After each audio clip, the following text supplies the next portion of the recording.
Welcome, fans, to the very first edition of the Countdown to the Tri-State Wrestling Alliance One and Done show, May the 3rd in Philadelphia, Pennsylvania. My name is Jack Kilby, Executive Vice President of Great North Wrestling, and I will be joined by Mr. Chubby Dudley, Bay Ragney, for this entire series where we're going to be bringing on some of the names that were crucial to TWA and will have a role in the big event, the WrestleCon, of course, starting at noon at the 2300 Arena, and then the big show in the evening. But before we get into our extremely special guest and a very fitting first guest, one Johnny Hotbody, I'll throw it over to you, Bay. Right. What better way to start it off than with Mr. Johnny Hotbody? But this is first off, let me thank Jack and Hannibal.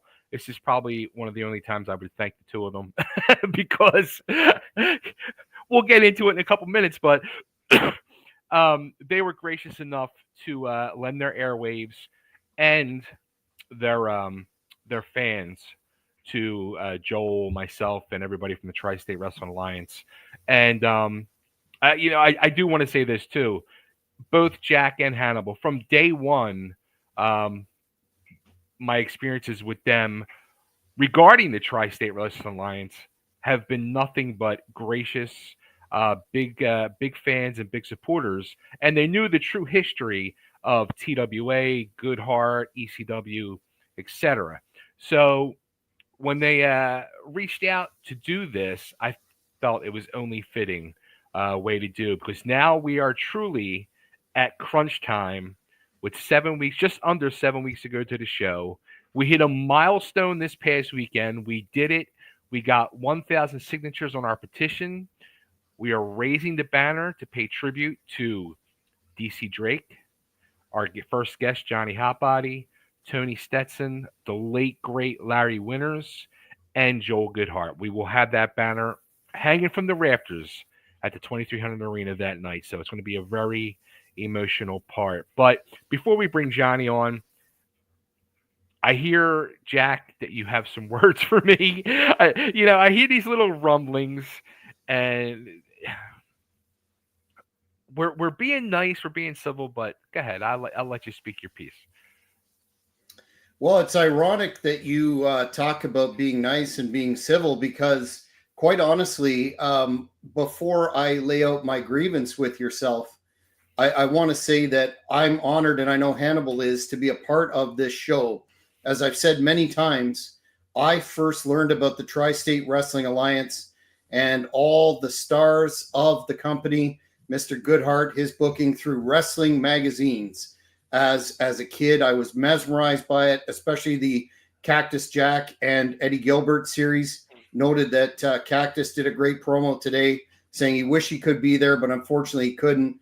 But Tri-State Wrestling Alliance definitely was a company that I did not forget about and played an essential role in my fandom. And I'm just pleased that we are going to be a part of that and be able to give a final closure to the company and pay tribute to Mr. Goodhart's vision, but also these individuals, including Mr. Hotbody, that without them, there'd be no hardcore ECW, Philly style, no attitude era. It started with TWA. So because of that, I want to say thank you for that. But to cut to the chase, when we were negotiating a match for the show, mm-hmm. Did you not, correct me if I'm wrong, but did you not say basically we'll come up with something that's fitting to Hannibal's style and by extension Super Crazy's style? So what do you think I was led to believe by that? That it's going to be we're going to be in the infamous, let's just call it what it is, the ECW arena. We're going to have one of the legends at the tail end of the history of ECW in this match. We're calling it a no gimmicks match in tribute to you, Jack, to put you over as the mind that you are in the wrestling business. But I think the writing's on the wall. That's pretty much kind of a no holds bar, anything goes match in typical TWA ECW fashion. Well, that's an interesting take on it, because the way that it was presented when you made the big announcement was, we're going to do something different here, and basically we're not going to make it a hardcore match per se, but we're going to just throw it out there as a no gimmicks match, so that, in my opinion, in the opinion of Hannibal, you were taking advantage of the fact that Super Crazy is a high flyer. He can do all the moves that he does, and he doesn't have to worry about Hannibal getting down and dirty. I believe you said something to the effect of, it's going to be a no gimmicks match. How are they going to like that? That's really going to stick it to him. So was that correct? Are you backpedaling now? I wouldn't say backpedaling. Just let's just say covering the bases. Okay, well, fair enough. The good news is that both Hannibal, the Death Dealer, and myself are professionals and very adaptive. And what folks don't realize or may not remember about Hannibal is he's a supreme athlete, a supreme Canadian athlete, and a proud patriot like myself. And we're going to show those fans, of which I've already received some hate, those cretinous fans, as I like to refer to them as, in the ECW arena. We're going to show them what a supreme Canadian athlete can do.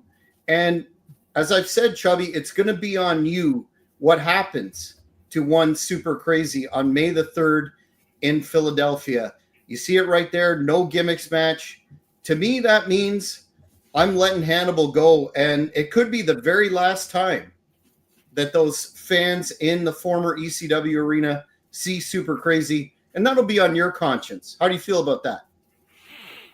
That's why, there's things called insurance. I'll just leave it at that. Insurance. Okay, well, I you know what? I've learned that a lot of people from Philadelphia, of course, the great Johnny Hotbody, perhaps one of the exclusions from that rule, are underhanded and perhaps don't play fair. So all I have to say to that is bring it, because we will be bringing the best that hardcore Canadian patriots have to offer, and we'll see what happens. But in any event, very much looking forward to that show and to WrestleCon. So without any further ado, let us bring our honored first guest to the stage, Mr. Johnny Hotbody.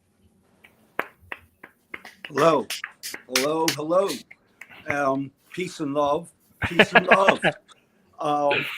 That's what I'd like to start off with. And secondly, I think that Hannibal would win this regardless of what the rules are.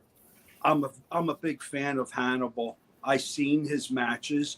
I know what he's capable of.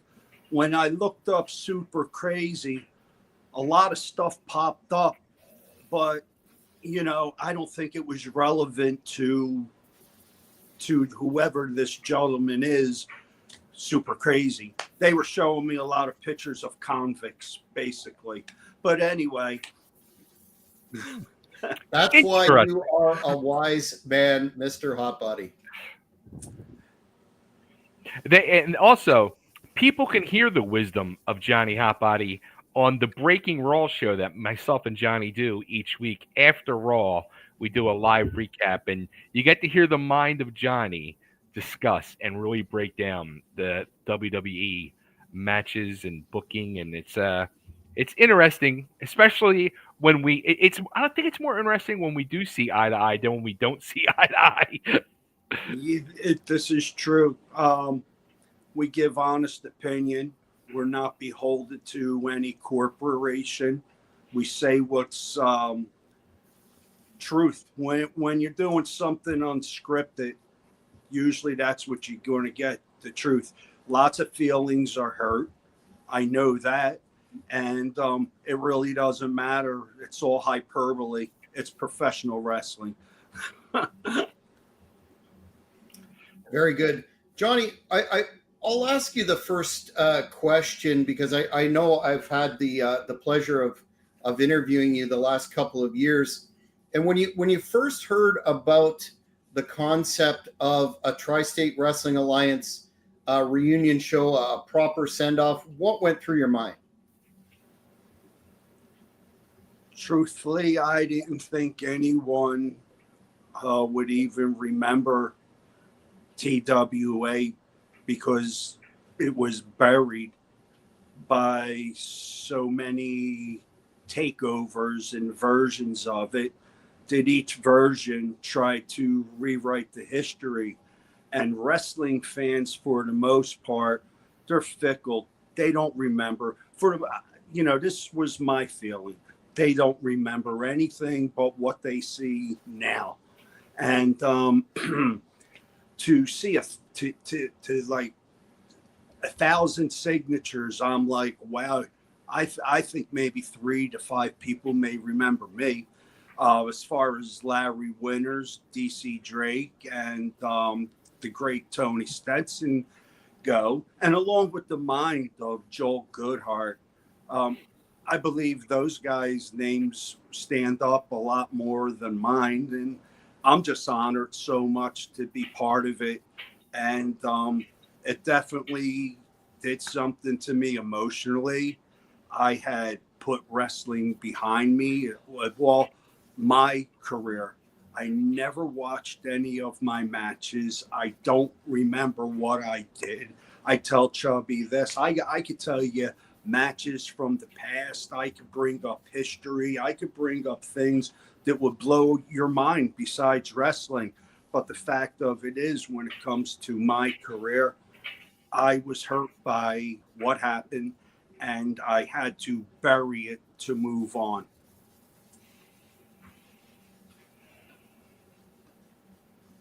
You know, I'm just going to say real quick too, and what Johnny's saying probably happens to, I bet you, 60% of the people that have been involved in the business, where they get very let down, screwed over. You know, it's a very and very ugly cutthroat business. And you know, I like what Johnny was saying. I never thought I'd be getting back involved in this crazy world, and here we are. You know, so it's all Johnny's fault. Let's blame it on Johnny. Well, I'm tired of being blamed. I'll carry that on my shoulders. But the part of ECW Arena, which you, Jack, It is his fault.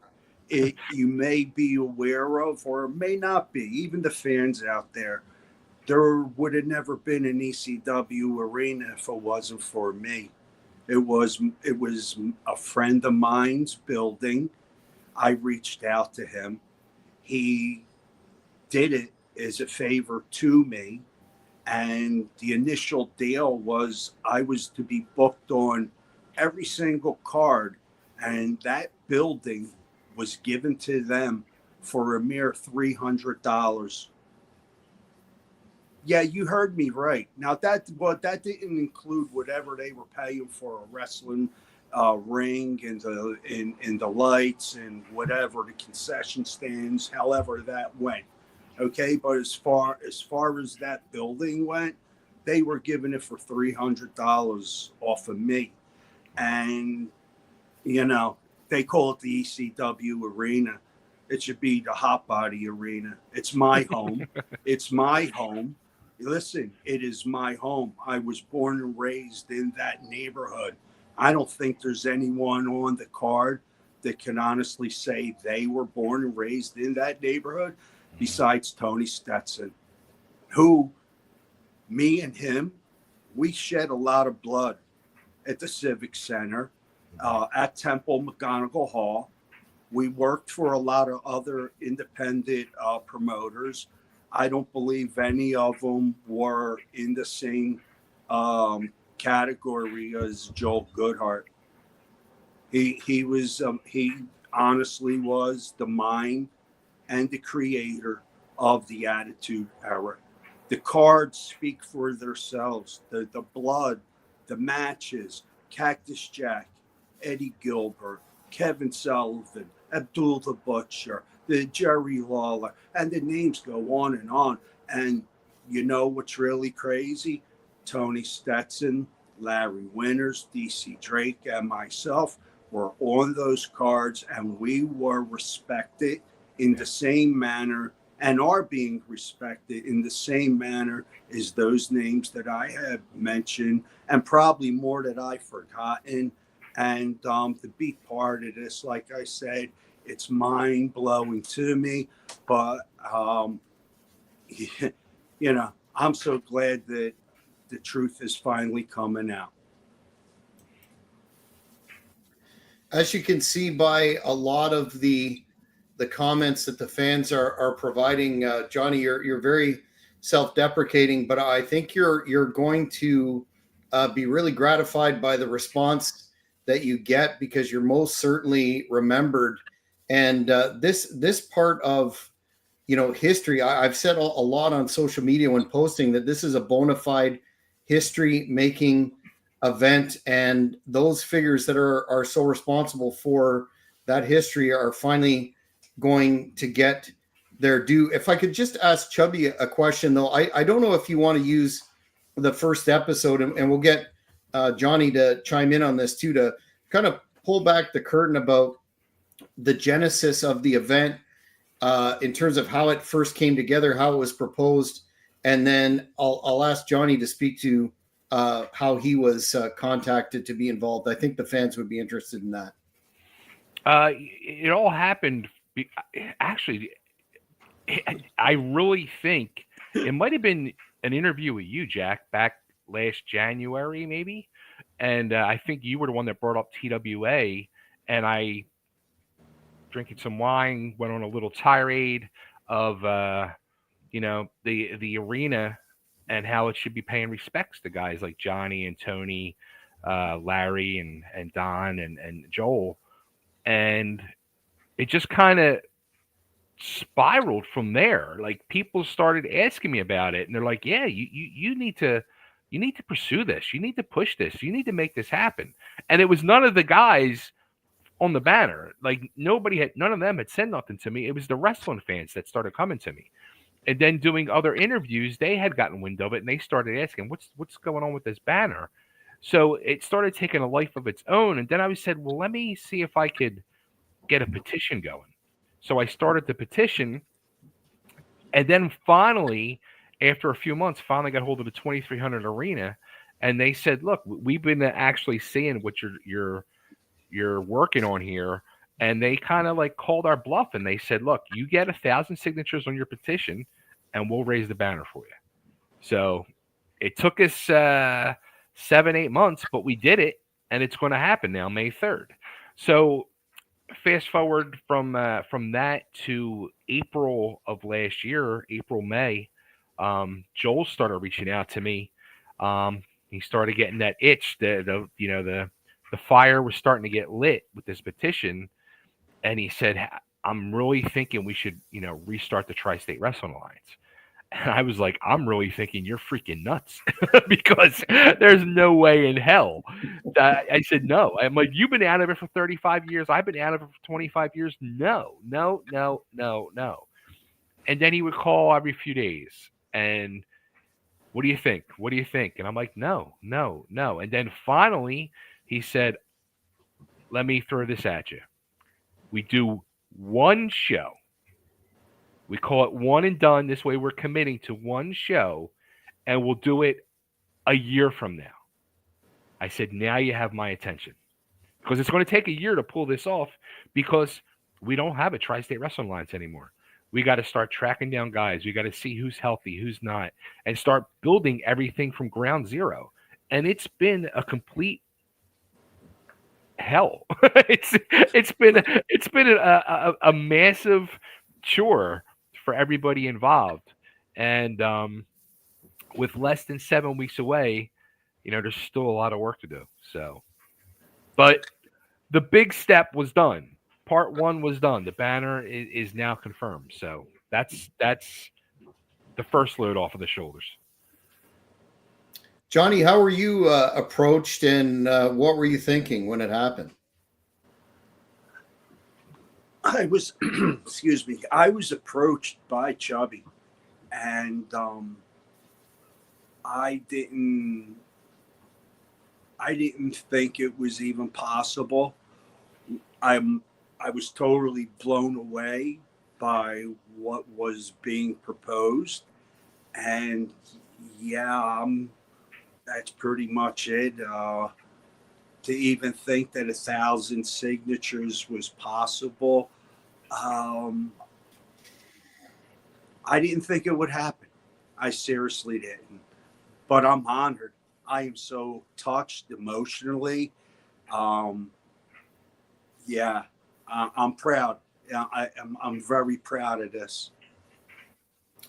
For the fans, the younger fans that may not be fully cognizant of the history, but should definitely look it up. One of the most important feuds in the early hardcore industry, especially in the Northeast, was the one that you had with our next guest, and you've referenced him already, the Hitman Tony Stetson. Many of the historians talk about how you brought the modern hardcore to the Northeast. You had so many bloody matches, including barbed wire, etc.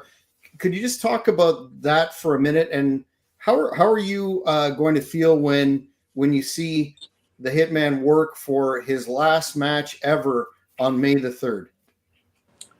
Okay. As far as the hardcore that we're being credited for, at that time, the State Athletic Commission wouldn't allow blood, and we were on the independent scene, and we pretty much drew blood, and we also took out Frank Talent. We made him part of the show, which pretty much made it possible, I believe, for Tony and I and others to have the bloody wars in Philadelphia and in Pennsylvania. Yeah, and as far as what was the second part of that question? I'm sorry. Just the fact that you had such an important hardcore feud with Tony Stetson. Just memories of that, and how are you going to feel when you see him work for what he said is his last time in I believe it's a lumberjack match, correct, Chubby? Yes. In that arena. Well, to think that he's lasted this long is mind blowing on the independent scene.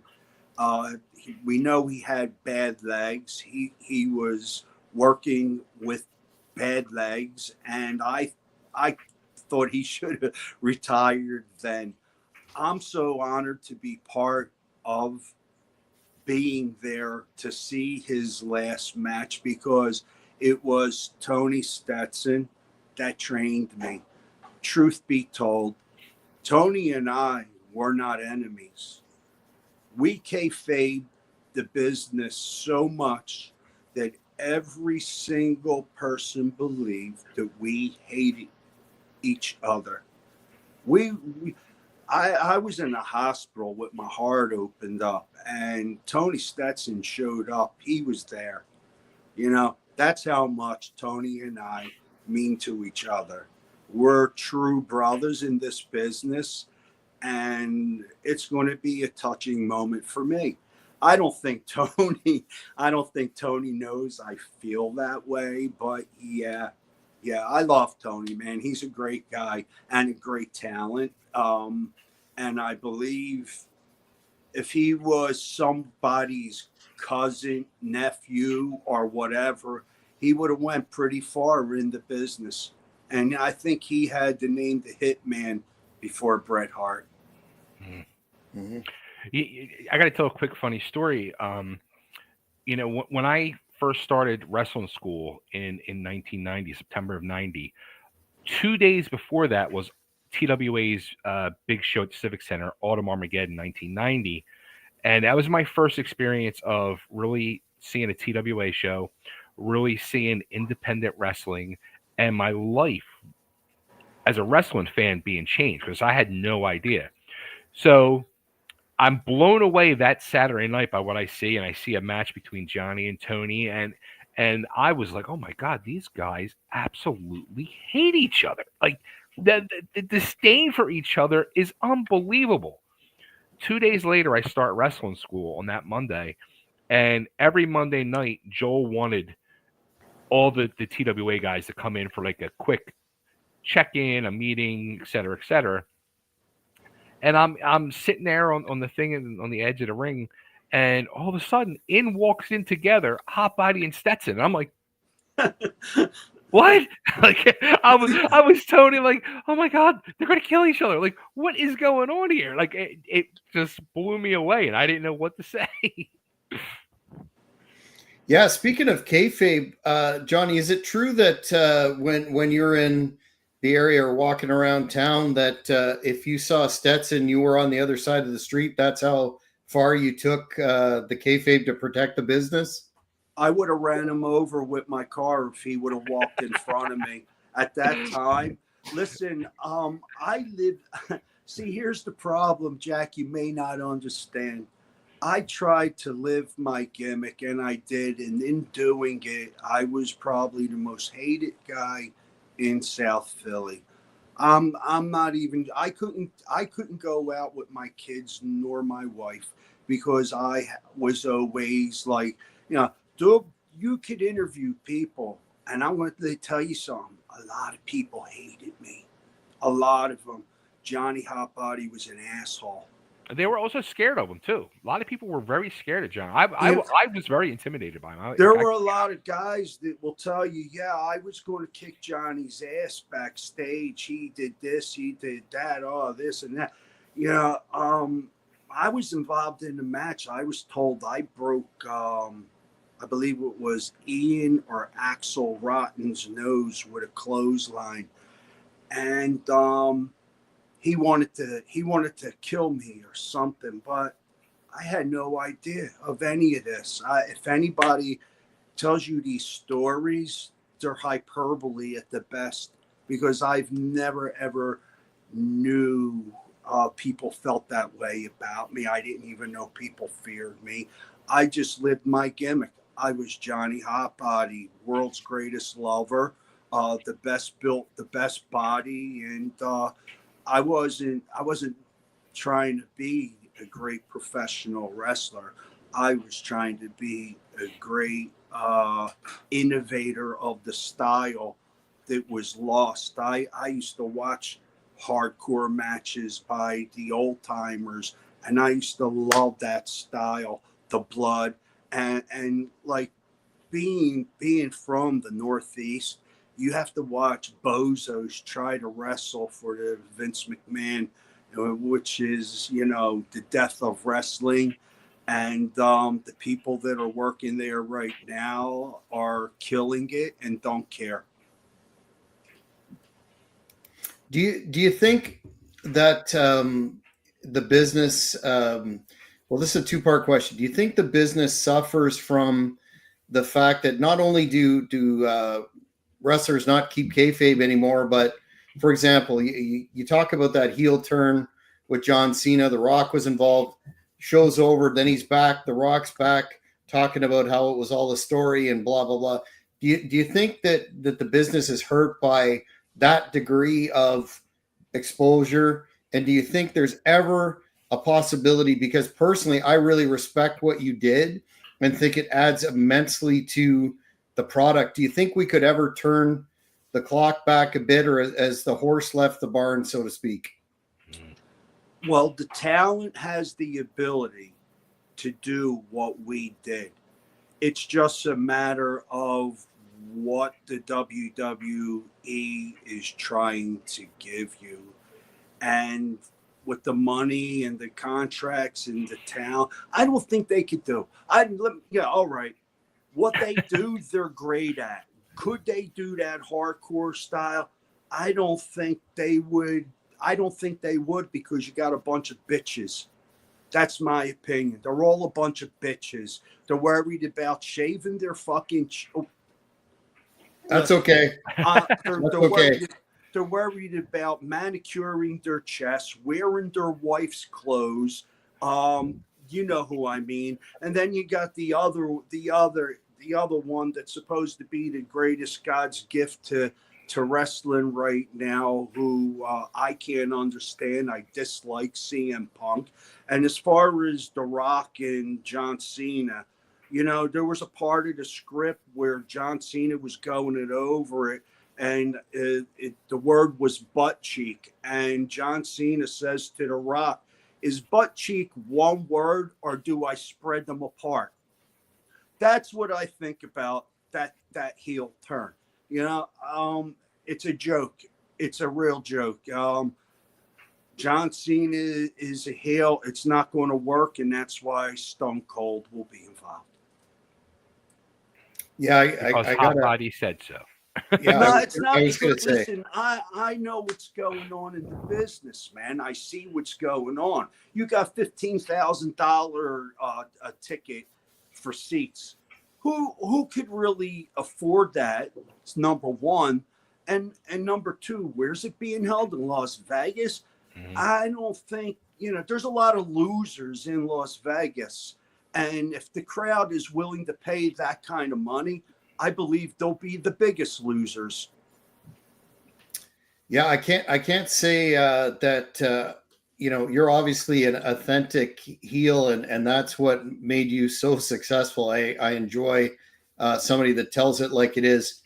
Chubby, before we ask Johnny a question about this man, I wanted to know about your dealings with one Larry Winters, who will be also on the banner. And unfortunately, he's not with us anymore. But was that man not a very important part of the Oh Philadelphia God. wrestling scene?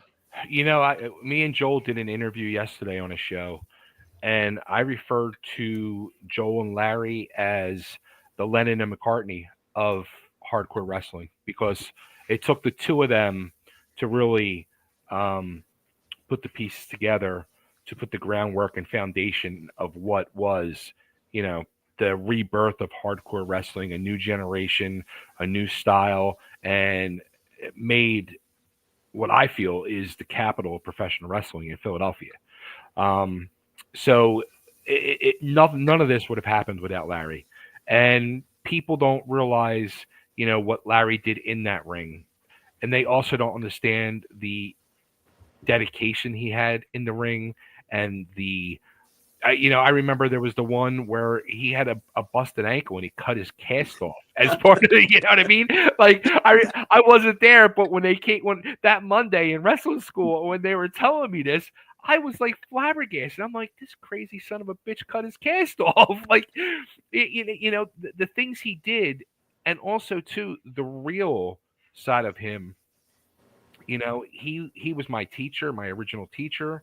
He cared about his students. He took the time to not only show you in the ring, but talk to you as a human, prepare you for the evil and uglies of the business, and truly try to guide you in the right way.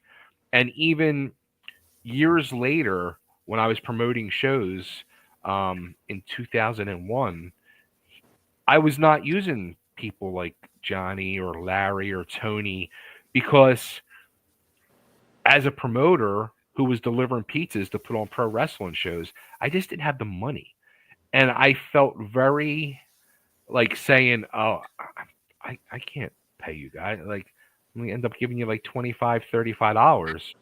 And Larry called me one night and he's like, "Why won't you use me?" And I explained that to him.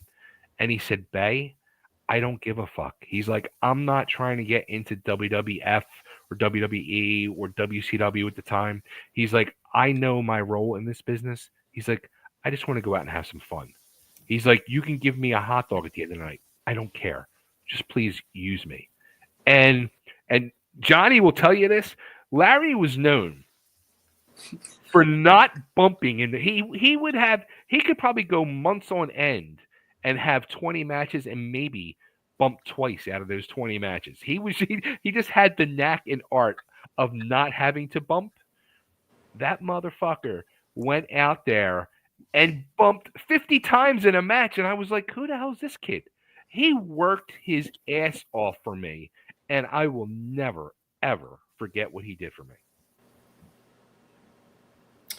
Yeah, Johnny, you had quite a successful team with Larry. Can you talk about some of your memories with working with Larry and that chemistry that is so rare in the business, but when you have it, that you guys had in the ring? Well, first of all, it was an honor to even know Larry. Um, like Chubby said, to know him out of the wrestling world, he was a different guy, and he was a true friend. He was always there if you needed him. And what he taught me as a tag team partner was to do all the bumping and make the other guy look good no matter what the cost. And we would do it, and it was fun. It was actually fun working with Larry. I found a picture online I didn't even know existed of Larry and myself together. It's in black and white. I don't even know who took the picture, but like, wow, man, it's a great picture, and I'm going to have my Erica probably have it printed up on a canvas and hang it, and definitely hang it. You know, yeah, he's a great guy, was a great guy, and I'll always remember him. When Larry turned heel and he joined up with, and it was him, Johnny, and Drake, you think to yourself, that sounds so stupid and cheesy, but they had the names. It was Mad Dog, Hot Dog, and Top Dog, and I was like, that's fucking brilliant. and don't forget, we also had Woman and Yes. Donnie Allen, and Yep. I believe what was it, Bulldog Brower. Bulldog Brower. Yeah. We were known as the Dog Pound. And we were a dynamic force. We were definitely a dynamic force. You see, the Freebirds were known for being 6-man tag team. We were known for being an 8-man tag team. That's because awesome. don't forget, we also had Tony join up. A fan says that they have a copy of that picture that you're referencing for you. Nice. I'll be at the show May 3rd. I can't wait to meet the fans. I'm touched, and I'll take that picture. Yeah, absolutely. You kind of before we let you go, I wanted to ask you about that WrestleCon. Correct me if I'm wrong, but you haven't done a great deal of meet and greet style endeavors in a while. But this one has extra special meaning. It's going to be in the arena. All those fans that are going to be so appreciative of your work. That must be something that you're really looking forward to. Correct? Absolutely. It's actually my first. I've never been asked to do this. And for me, it's a homecoming, and I am so excited. It's going to be like a birthday party, the rebirth, the rebirth of Johnny Hotbody's legend. Well, that's going to be something to really look forward to. Chubby, before we let Johnny go and do the rundown of the show for the fans, do you have any final words? I'm going to say this, and I went out and on the record and started this yesterday, and I'm going to keep plugging this and promoting this point. May 3rd, we're turning back time one day and one day only.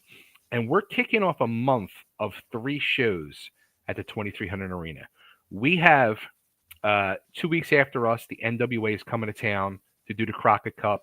2 weeks after that, Battleground Championship Wrestling is holding their show. I'm telling you right now, be at the TWA because we're going to set the groundwork, and those two shows are not going to come to our level. I'm going to take you on an emotional roller coaster ride that night that you've never been on before. It's going to be emotional. It's going to be fun. It's going to be nostalgic. And everybody's going to walk out with a big freaking smile on their face and go to the after party. Can't wait. Johnny, I want to thank you for your time today. And I personally really look forward to meeting you in person at the arena on May the 3rd. Appreciate again your time and see you then. Thank you so much. It's been my honor, and I can't wait to meet you as well, along with every single one of the great fans that are going to be there. And wait till you see the shirt he wears. That will be a highlight too.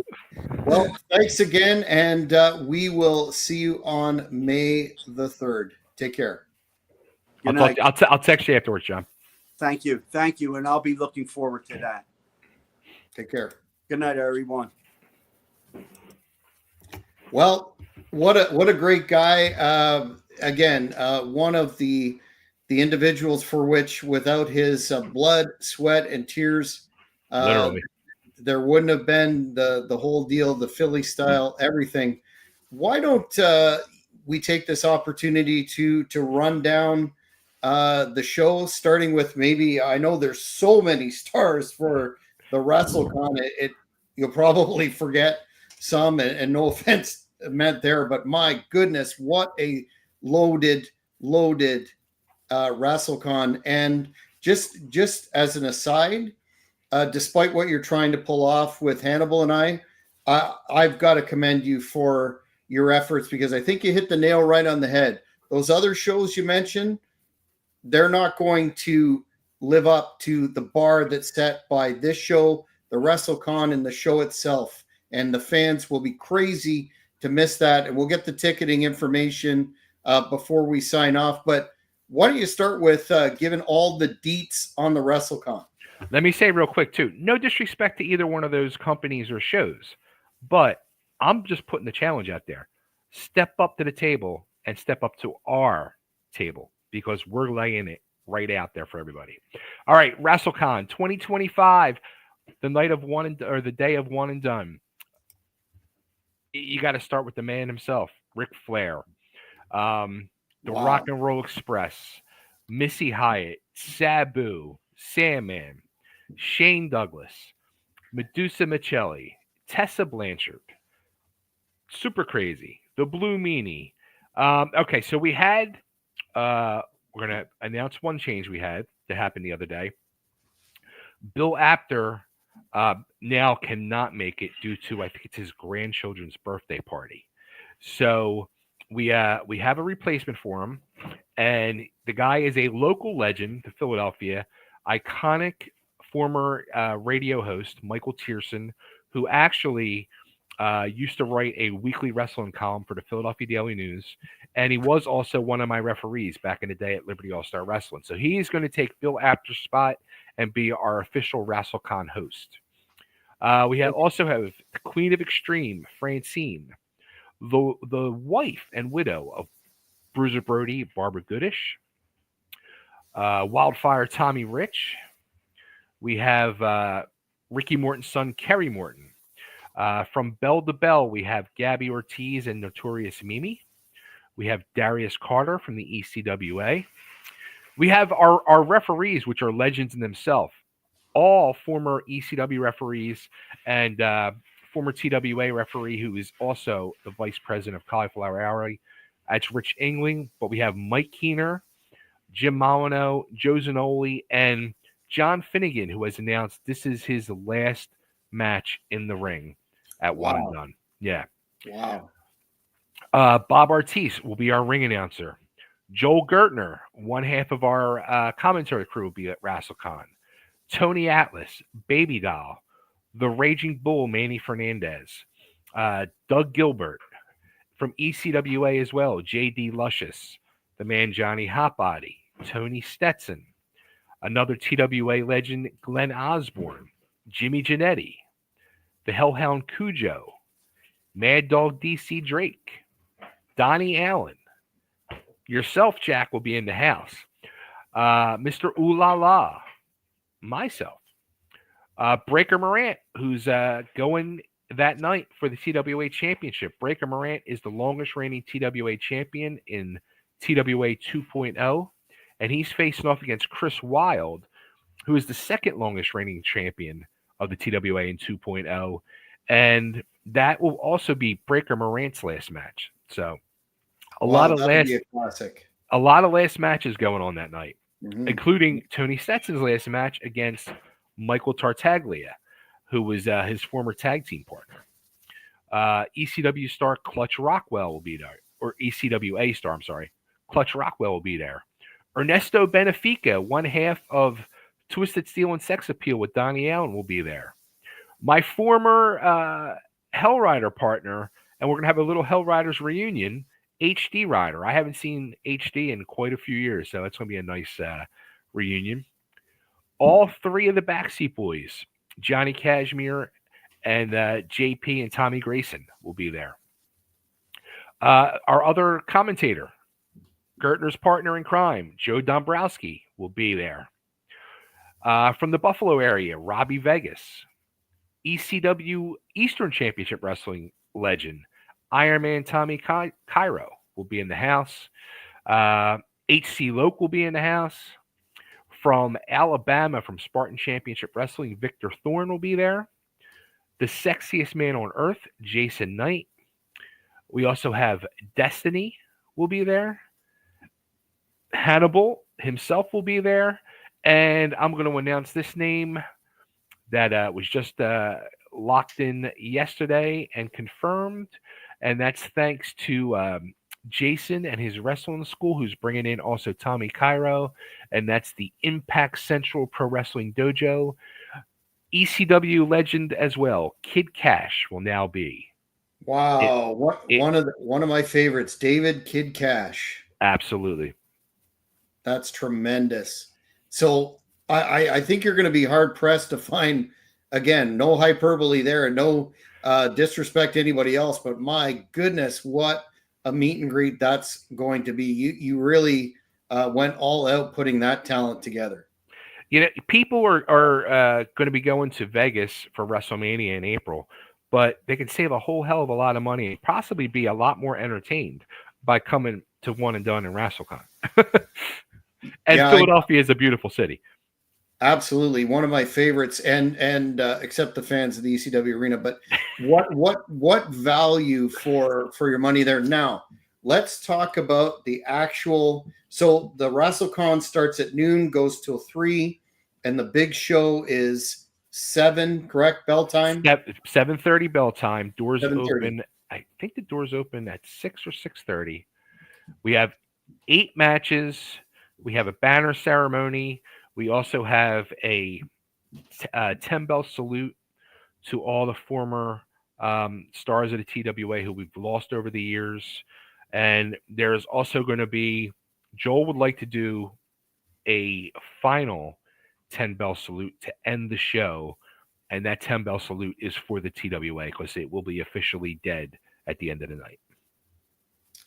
Yeah, I would wager that there will be some nary a dry eye in the house, as they say. Do you want to talk about just the matches that you have locked in at this time?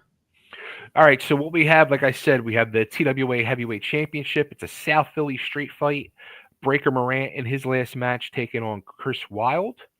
We have the Memphis Mafia, Tommy Rich and Doug Gilbert, taking on Team Extreme, which is Shane Douglas and a mystery partner.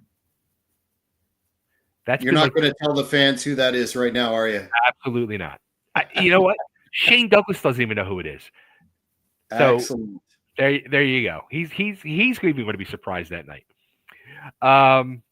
We have another last match. Tony the Hitman Stetson in his last official match of his career, taking on his former tag team partner and the former owner of TWA 2.0, Michael Tartaglia.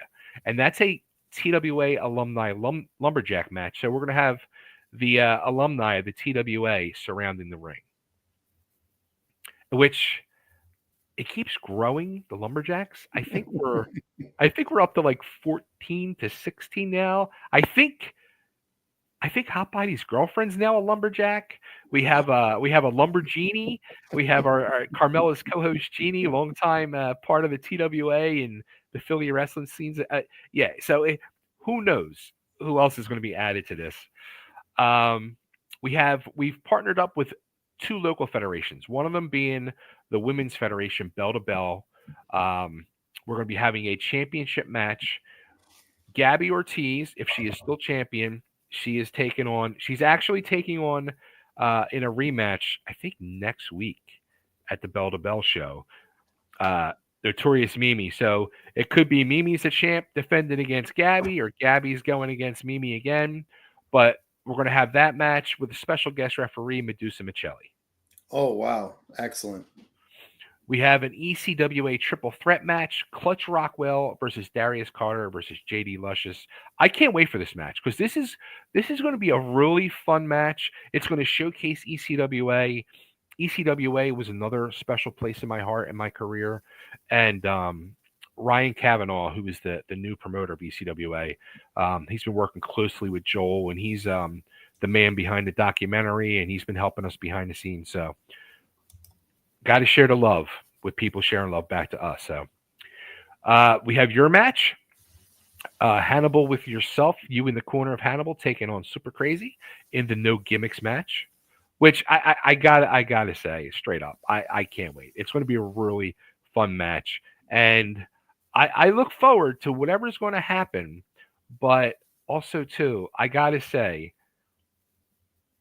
I've never been involved in a show where a person has so much heat, and I get contacted by so many people with their disdain for Hannibal. Well, there's a simple reason for that if you think about it. The fact that, again, Hannibal is a supreme athlete. We make no bones about being, hardcore Canadian patriots, and I know, especially in a city like Philadelphia, that's not a popular thing, but Hannibal's been very, very successful. And funny that you mentioned heat, because we're putting together a little video package to highlight just some of the path of destruction that Hannibal's cut over the years. And I'll guarantee one thing. At the end of this match, they're going to hate Hannibal and myself even more, because I'm predicting right now that at the end of it, you're going to see the beloved, and I don't want to take anything away from Super Crazy. He's a phenomenal talent, any way you slice it. But he's stepped into a situation there, thanks to you, where we have a lot of aggression to take out, and Hannibal will be probably, in all likelihood, ending the career of Super Crazy. He'll be carted out to a local medical facility, and think of the heat that we'll have after that. But you know what? We're going to suck that up and enjoy it, and all the blame will rightfully go to you for that. As always, I'm going to be getting blamed for everything, like it's been for the past year and that night. So I'm used to taking the blame for stuff. Yeah, but we got two other matches, phenomenal matches. This one, I'm calling it the Back to the Future match. We have the best of today taking on the best of yesterday. We got the Backseat Boys, all three of them. Like I said, Johnny Cashmere, the original Backseat Boy, with his two new proteges, JP and Tommy Grayson, taking on the Rock and Roll Express with Ricky's son, Kerry Morton. And this is probably going to be, Rock and Roll Express have announced this is their last year. So this is probably going to be the last time you could see the Rock and Roll Express actually wrestle in Philadelphia. Wow. Like we say, fans, we're talking about history here. This isn't, just some snide manipulation. There will be lots of history made on May the 3rd in Philadelphia. And then in another match, another female match, because gotta love the ladies, gotta give them credit because they are killing it in the business. We have NWA star. This is the TWA second generation match. NWA star Samantha Starr, who, if people don't know, is the daughter of Baby Doll, taking on the daughter of Tully Blanchard, the one and only Tessa Blanchard. Now, if people don't know, you go back in history, you got to remember, not only did Tully and Baby Doll work for Joel Goodhart, Baby Doll used to manage Tully Blanchard. Yes. And now we have their offspring going head to head in the ring. And we have a special guest referee for that as well, the one and only Heidi Lee Morgan. Wow. Now there's an individual that could enforce the rules there. Do you remember what Tully's nickname for Baby Doll was? The Perfect 10. Yes, sir. Absolutely. Yes, sir. And her daughter is a phenomenal talent as well. Had the opportunity to see her work, new in the business, but definitely star potential. And what can you say about Tessa Blanchard, except that she's probably the most sought after free agent female wrestler on the market today, and every bit the heel that her dad was. Totally. I mean, both Joel and myself are in agreement on this. We both feel she's probably the one of, if not the, but one of the best workers in the business today. Can't disagree. And that's the card? That's the card. Okay, let's get to business here and give the fans the information that they need. We're just 7 weeks out, but I would recommend that you don't leave it long and get those tickets now. Chubby, can you run down all that information that they need to know? Very simple. Oh, there's a one-stop shop to get tickets. Only place you can get them is the 2300arena.com. So go there. You need a ticket for WrestleCon. Tickets are $20 in advance. There will be $25 at the door for WrestleCon, and the tickets are set in stone. The price, they will not go up the day of the show, but recommend you get your tickets in advance for one and done, because I am predicting a complete sellout. Absolutely. It will. I've called it and I stand by it. I think it'll be, I mean, Philadelphia is the quintessential wrestling town. And again, WWE is a monster, but Las Vegas has its history. But I think this is going to be not only the independent event of the year, but the event of the year. Stand Agreed. by that. Agreed. Timestamp it. It's going to come true. Chubby, this has been a really, aside from again your machinations there that we've talked about against Hannibal and myself, this has been a really interesting discussion, and I'm pumped that we're going to do several of these. Yes. Some of the guests that we have locked in so far. Next week, a big one, the Hitman Tony Stetson. Can't wait to talk to him and get his perspective on the business. We have perhaps one of the most entertaining individuals behind a microphone ever. As one half of the color team, that would be the quintessential stud muffin. Joel Gertner is coming up. We have John Finnegan, I believe, locked in. Yes, we do. And we will close out. We're probably going to have some more in between there, but we will close out with the Godfather himself, Mr. Joel Gertner, who is Joel Goodhart. Sorry, Goodhart. Who's there? I made another mistake. I'm going to get heat with him again. I posted yesterday and I said the event, or Saturday, was on May the 2nd. So my bad. He corrected me right away. But the Godfather himself, Joel Goodhart, he must be working obscene hours to give the fans the quality product as I know you are. There's no sleep until May.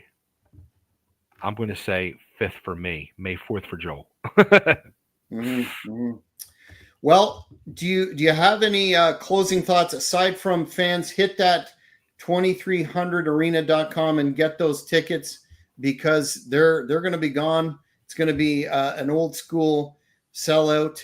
And you not hyperbole, you don't want to miss this. I'll leave the last word to you, Chubby. It's the only thing, to say, I'll relate it to this. In the days back when I was in ECW and I was sitting at that locker room in the back watching that monitor, I would say to myself in my head, I am officially a part of history. I am witnessing history be made. I am telling you now in advance, get your tickets because you're going to be part of history. We are filming the show that night. It'll be for sale afterwards, where you can either watch it on pay-per-view online or buy a DVD. But also, too, this is it. This is the death of TWA. It's done after this. We're turning back time. We're doing it one more time, and that's it. So don't miss out. Be part of history, and also be a part of the documentary being filmed, because everything will be culminating that night in the filming. Well, really can't wait. It's definitely a bucket list event for myself. But fans, we're going to wrap up this first edition of Countdown to TWA One and Done. We will be here next week at the same time with Hitman Tony Stetson. Make sure you don't miss it. And until then, on behalf of Chubby, thanks for watching. Thank you for watching the Hannibal TV. Please like this video if you enjoyed it and click the subscribe button to not miss any of our latest